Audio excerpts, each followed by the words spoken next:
गदर में सनी देओल ने पाकिस्तान में जो हैंडपंप उखाड़ा था, उसे पाकिस्तान आज तक ढूंढ रहा है। और इस बार सनी पाजी हैंडपंप उखाड़ते नहीं है, बस उसे देखते हैं और पाकिस्तानी दुश्मनों के पसीने छूट जाते हैं। तो दोस्तों, गदर एक इमोशन है और गदर 2 देखते हुए यह बात अच्छे से महसूस होती है। और जब तारा सिंह पाकिस्तान में दुश्मनों का बैंड बजाता है और हिंदुस्तान जिंदाबाद के नारे लगाता है, तो पूरा थिएटर तालियों से गूंज उठता है।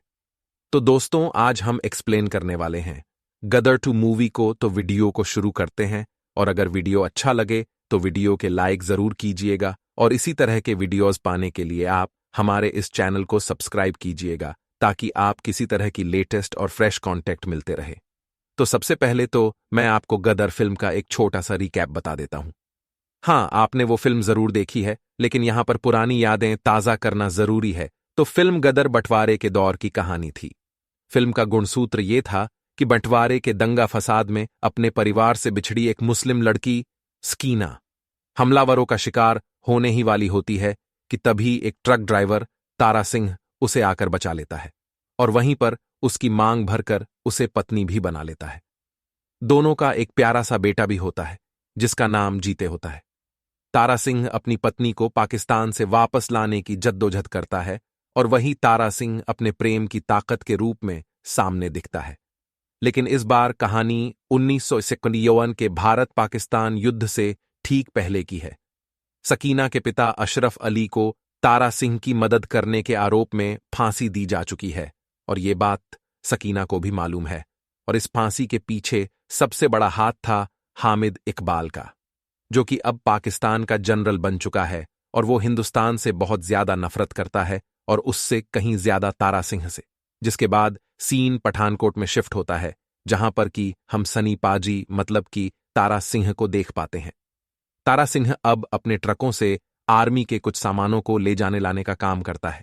इसी बीच तारा सिंह को कर्नल रावत बुलाते हैं, और वो तारा सिंह से कहते हैं कि इस बार जंग के आसार नजर आ रहा है।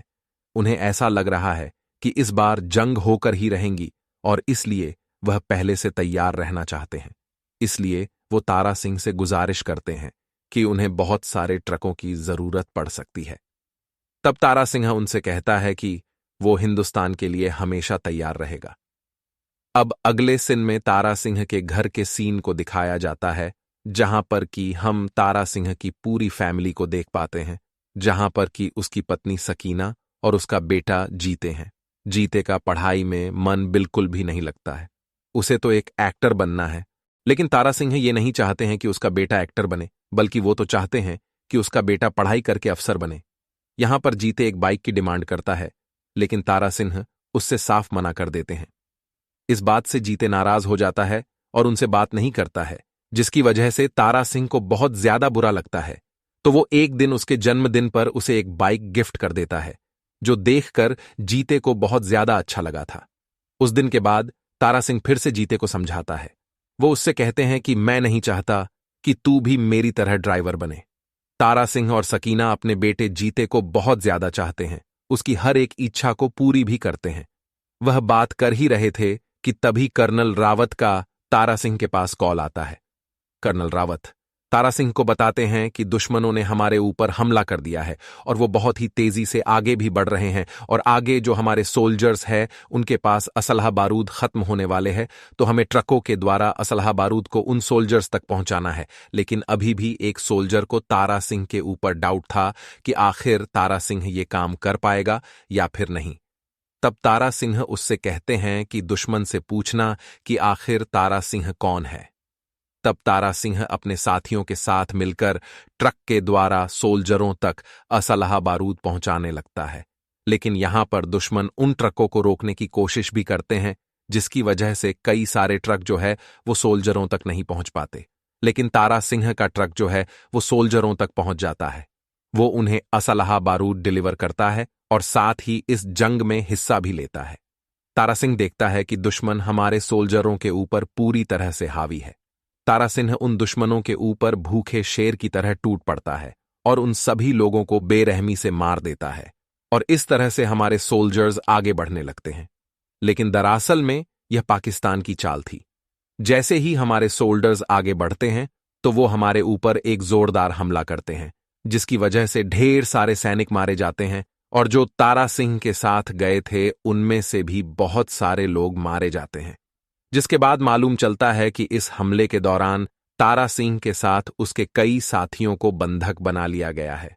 बहुत दिनों तक जांच पड़ताल के बाद भी ये मालूम नहीं चल रहा था कि आखिर तारा सिंह और उसके साथी कहां पर है।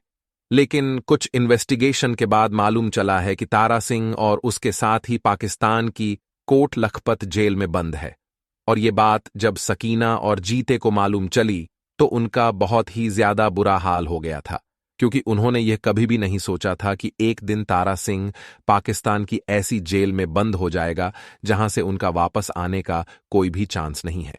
लेकिन जीते अपनी मां को इस तरह से नहीं देखना चाहता था, इसलिए वो डिसाइड करता है कि वो पाकिस्तान से अपने पिता को लेकर जरूर आएगा। इसलिए वो अपनी मां के पास एक चिट्ठी छोड़ता है और तुरंत ही नकली वीजा और पासपोर्ट से पाकिस्तान में दाखिल हो जाता है। जीते पाकिस्तान में इंटर होने के बाद सबसे पहले से गुल्लू से मिलता है, जो कि तारा सिंह का बहुत ही अच्छा दोस्त था, और उसी के द्वारा जीते को मालूम चला कि तारा सिंह अपने साथियों के साथ कोट लखपत जेल में बंद है और वहां पहुंचने का सिर्फ एक ही रास्ता है। वहां हर रोज बिरयानी जाती है और अगर तुम उस बिरयानी वाले की जॉब ले लो तुम वहां तक आसानी से पहुंच सकते हो। लेकिन उससे पहले तुम्हें मुस्कान नाम की एक लड़की को पटाना होगा, क्योंकि मुस्कान ही वो लड़की है जो कि बिरयानी बनाने वालों को जॉब देती है। जो भी सबसे अच्छी बिरयानी बनाता है वहीं इस जॉब के हकदार रहते हैं। मुस्कान को फिल्म देखने का बहुत शौक है और उसका फेवरेट एक्टर राजेश खन्ना है, और यह बात जीते को बहुत ही अच्छे से मालूम चल जाती है। तब वो मुस्कान के करीब आता है, वो उसे फिल्मी तरीके से पटाता है।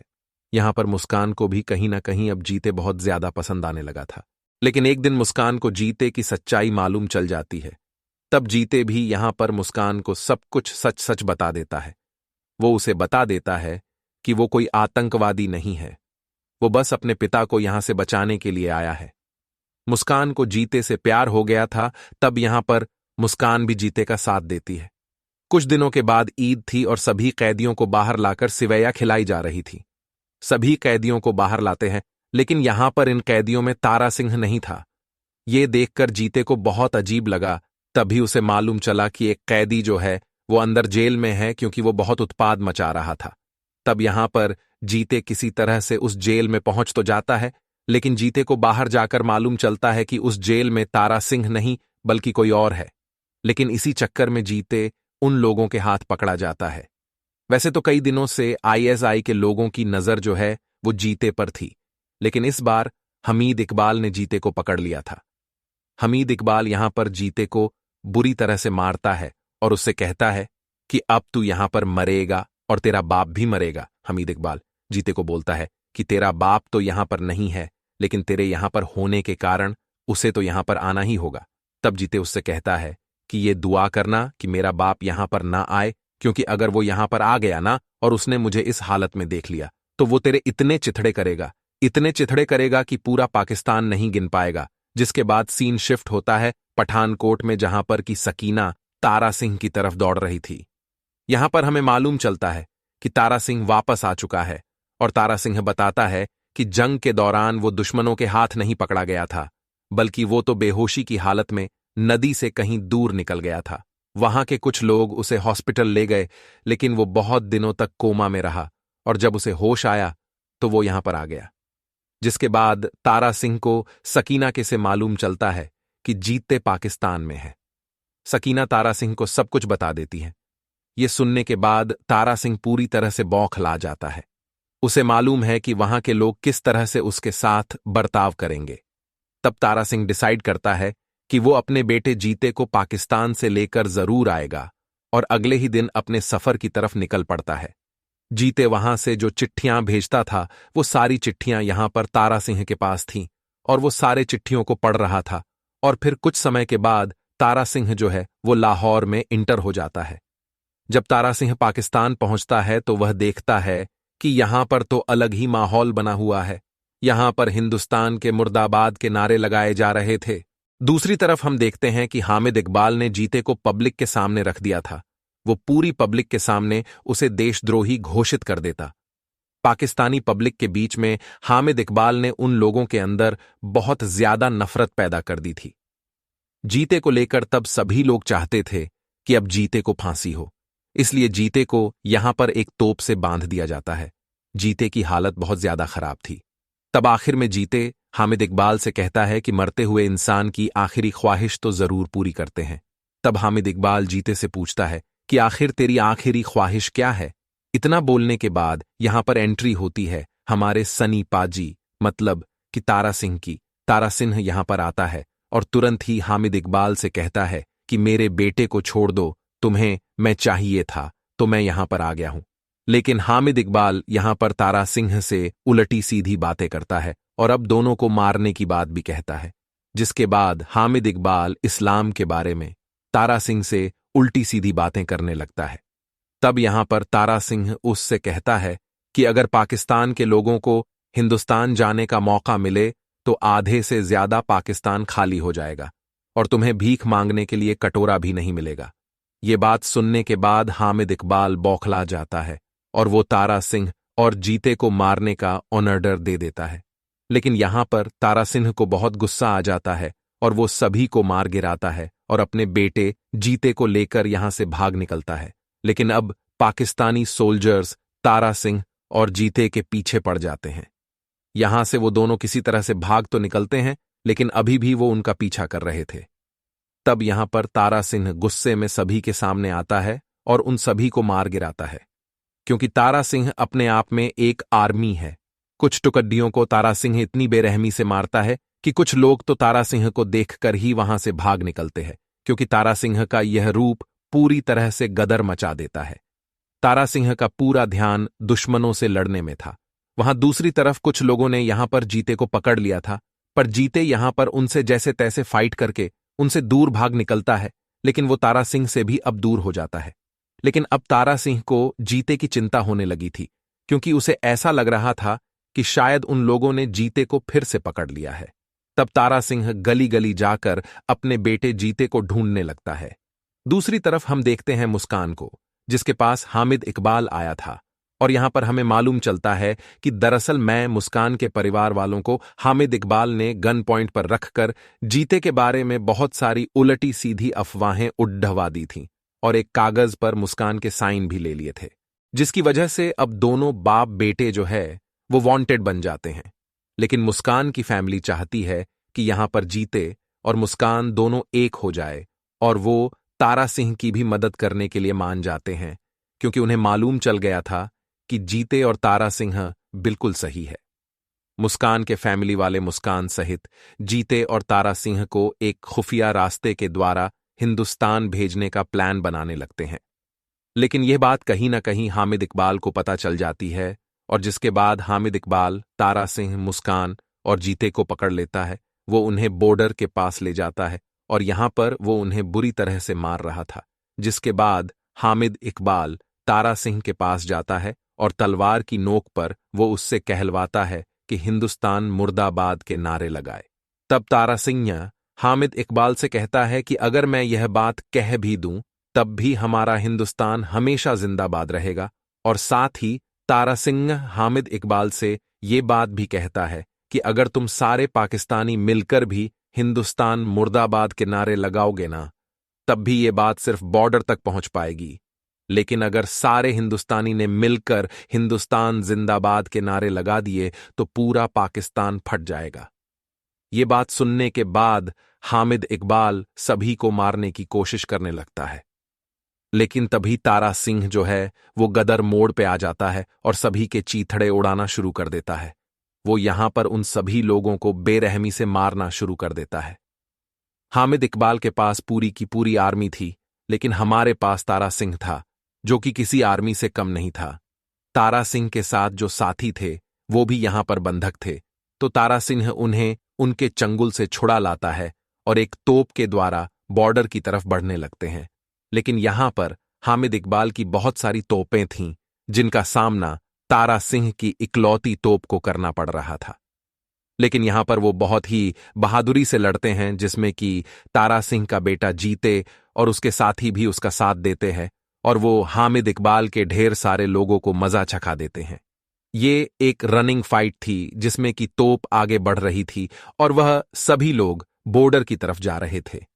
वो जैसे तैसे आगे बढ़ते जाते हैं। आगे चलकर हामिद इकबाल उन सभी लोगों को पकड़ लेता है, लेकिन उसे इस बात का एहसास होता है कि वो तो इंडिया में पहुंच चुके हैं। तो अब हामिद इकबाल तारा सिंह और उसके साथियों का कुछ भी नहीं कर सकता था, क्योंकि यहां पर कर्नल रावत पहले से ही उनका इंतजार कर रहे थे अपनी पूरी की पूरी फौज के साथ। यहां पर कर्नल रावत जो है वो हामिद इकबाल से कहता है कि मुझे तुमसे कोई लेना देना नहीं है, तुमसे तो हमारा तारा सिंह ही बात करेगा। तारा सिंह यहां पर हामिद इकबाल को बहुत देर तक भगवत गीता और कुरान का ज्ञान देता है। वो उसे भगवत गीता और कुरान में एक चुनने के लिए कहता है और यहां पर हामिद इकबाल भगवत गीता को चुनता है। तब तारा सिंह गुस्से में हामिद इकबाल से कहता है कि तू दोनों को चुन सकता था और इसी बात का फर्क है कि तू कभी नहीं सुधर सकता। फिर तारा सिंह हामिद इकबाल को जिंदा छोड़कर यहां से जाने लगता है, लेकिन हामिद इकबाल अभी भी बाज नहीं आने वाला था। वो पीछे से तारा सिंह को मारने की कोशिश करता है, लेकिन उसे मारने से पहले कर्नल रावत के सोल्जर हामिद इकबाल को मार गिराते हैं और आखिर में पाकिस्तानी सोल्जर भी हामिद इकबाल को गोली मारते हैं, क्योंकि उन्हें भी समझ आ गया था कि हामिद इकबाल बहुत ही गलत आदमी है। अब बात करते हैं इस पिक्चर की विफलताओं और सफलताओं के ऊपर। फिल्म देखने के लिए कि बहुत ज्यादा सिनेमैटिक ऐसे कुछ एक्सपेक्ट नहीं कर रहे हैं। बस थोड़ा सा नॉस्टैल्जिया, थोड़ा सा हैंडपंप उखाड़ाना, थोड़ी सी देशभक्ति वाले नारे और अपना काम बन जाता है। और पिक्चर ये सब आपको डिलीवर भी करती है। जहां सनी देओल के अलावा अगर पिक्चर में किसी ने अच्छा काम किया है तो मैं एक पाकिस्तानी जनरल को प्ले करने वाले एक्टर मनीष वाधवा को गिनना चाहूंगा। उसके अलावा सनी देओल ने क्रीन्स डायलॉग को भी अपनी एक्सपीरियंस से बहुत अच्छा किया हुआ है, जो देखकर मजा आता है। वो सनी पाजी ही थे जिन्होंने इतने सारे ग्रीन शॉट्स को बस अपनी परफॉर्मेंस से ही पुल ऑफ किया है, जो कि उनके उस अकेले काम के लिए उन्हें अलग से तारीफ तो बनती है। जहां मैं स्पेशल तारीफ सनी पाजी की इस जगह पे भी करना चाहूंगा कि जो सेकंड हाफ में पिक्चर का कमाल उन्होंने दिखाया हुआ है, जो वो अपने बेटे को बचाने के लिए पागल हुए हैं बीच मैदान में सबके सामने, बिना किसी प्लान के, अल्टीमेट प्लॉट के साथ जो लोगों की फाड़ी है, बड़ी स्क्रीन पर देखने लायक बनता है। उसका पहला ही सीन, सीढ़ियों से उतरने वाला शॉट, कितना बैडस लगता है। फिर वही तारा सिंह इतने डार्क हो जाते हैं कि जब तारा सिंह ने अपने बच्चे को बचाने के लिए दूसरे के बच्चे की गर्दन पकड़ ली, वहां पर दिमाग ऐसा हो गया कि मतलब तारा सिंह करने क्या जा रहा है। उसके बाद हथौड़ा लेकर लोगों के चीथड़े उड़ाना, इलेक्ट्रिसिटी पोल लेकर भी लोगों को मारना। अल्टीमेट फॉर्म में थे तारा सिंह। सनी पाजी दिल जीत लेते हैं, जिसका अंदाजा तुम शुरू में ही लगा लेते हो कि कुछ डेंजर होने वाला है। जब वो अपने क्रश इंडिया मूवमेंट वाली रैली से गुजर रहे होते हैं और फिर वो बोलते हैं चल हट, समझ आ जाता है कि भाई ये बंदा उधर जाके भी नहीं डर रहा है, भाई ये किसी से नहीं डरता है। फिर जब पाकिस्तानी आर्मी उसे तलाश रही होती है, तब भी वो अपने बेटे का पता लगाने के लिए वो थाने में ही पहुंच जाता है। भाई साहब, बहुत अनप्रिडिक्टेबल। देखो, ये सब तो तारा सिंह के बहुत सारे ओपी मोमेंट थे और उन्हीं को देखकर बहुत मजा आता है। लेकिन जब पिक्चर में मजा न देने वाली जो कमियों वाली बात है, वो बाकी सारे कैरेक्टर से याद आती है। अमीषा पटेल जो सकीना है, उसने बहुत अच्छा परफॉर्म नहीं किया। जहां सनी पाजी अपने परफॉर्मेंसेस के सीन्स को बैलेंस कर रहे थे, वहीं अमीषा पटेल सीन्स को और भी क्रिंज कर रही थी। ये क्रिंज का सिलसिला खत्म नहीं होता है। उत्कर्ष शर्मा एस चरणजीत सिंह को उनका बेटा उन्होंने मूवी में प्ले किया हुआ है। वो भी साफ साफ नजर आता है कि अनिल शर्मा, जो कि मूवी के डायरेक्टर हैं, उन्होंने अपने बेटे को ज्यादा फुटेज देने के लिए उसे एक्स्ट्रा डाला हुआ है, जो कि वो भी गदर की दुनिया को एक्सपैंड करने में कोई हेल्प नहीं करता है, बल्कि वो अपनी ही दुनिया एक्सपैंड कर रहा है। उसने भी एक पाकिस्तानी लड़की पे बहुत ज्यादा रिस्क कर दिया तो उसके प्यार में पागल हो गई, जो कि मूवी में मुस्कान बनी है और जिसे प्ले कर रही है सिमरत कौर। मैं विद रिस्पेक्ट बोलता हूं कि सिमरत कौर जी, आपका कैरेक्टर इस तरीके से लिखा गया है कि ठरक साफ साफ टपक रही है, मुंह से वो पपिया मांग रही है, उसे अकेले कमरे में बोल रही है कि ईदी में आप हमें चाहिए। उत्कर्ष बोलता है कि मुस्कान मेरी आंखों में देखो, इतना ज्यादा क्रिंज हो जाता है कि हंसी आने लगती है। आप ही इतना गिव अप कर चुके होते हो कि भाई मजा आने लगता है। जो कि मैं इनकी इतनी बुरी कमियों को ही इनकी खासियत में गिनना चाहूंगा, क्योंकि उनका वहां पे इंटेंट ऐसा नहीं था। वो रोमांस में एक्चुअली में वेट देना चाहते थे, मगर वो इतना हो जाता है, इतना बुरा हो जाता है कि मजा आने लगता है। जो कि ऐसे क्रिएटर्स पर्सपेक्टिव से ये आपके लिए कोई अच्छी बात नहीं है, क्योंकि ऑडियंस उसे गलत वे में अंडरस्टैंड कर रही है। अभी यहां पे मैं एक सीरियस कमी ऐड करना चाहूंगा कि पिक्चर बहुत ज्यादा सनी देओल की नहीं है। मोस्टली बिकॉज जो उनके बेटे को मूवी में इतनी ज्यादा एक्स्ट्रा फुटेज दी गई है, जो कि हम वो सीक्वल्स में बात समझ पाते हैं कि अगर मैं अपने मेन कैरेक्टर के अलावा आप बाकी चीजों पे फोकस कर रहे हो, बाकी कैरेक्टर्स पे ध्यान दे रहे हो, जिससे समझ में आता है कि अपने कैरेक्टर से बड़ी भी दुनिया एग्जिस्ट करती है। मगर इधर क्या हुआ कि जब आपको वो मौका मिला है चीजों का एक्सपैंड करने का, तो आप बस अपने बेटे की ही दुनिया एक्सपैंड कर रहे हो। चीजें उसके ही इर्द गिर्द घूम रही हैं। तो वहां पे पूरी मूवी का पोटेंशियल, अपने सनी पाजी का पोटेंशियल काफी वेस्टेड फील होता है। मगर जहां बात डिलीवर करने की आती है, वहां सनी पाजी डिलीवर करते हैं, वो आते हैं और पूरा आते हैं। ओवरऑल में बोलूंगा कि मुझे बहुत मजा आया, जो कि मैं आप सबको मेरा रिकमेंड करना चाहूंगा कि अगर पिक्चर को देखना है तो ये अकेले देखने वाली पिक्चर नहीं है। सबके साथ जाओ देखने, क्योंकि मजा आएगा।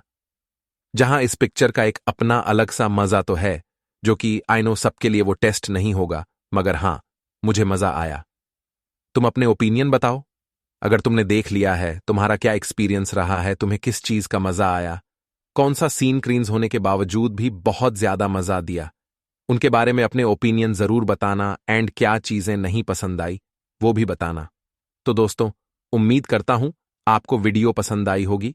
वीडियो पसंद आई हो तो लाइक जरूर कीजिएगा, और इसी तरह के वीडियोस पाने के लिए आप हमारे चैनल को सब्सक्राइब कीजिएगा। साथ ही कमेंट बॉक्स में जरूर बताएं कि आपको यह फिल्म कैसी लगी। कमेंट बॉक्स में आप हमारे वीडियो के बारे में अगर 2 शब्द कहना चाहते हैं तो जरूर कहें। धन्यवाद।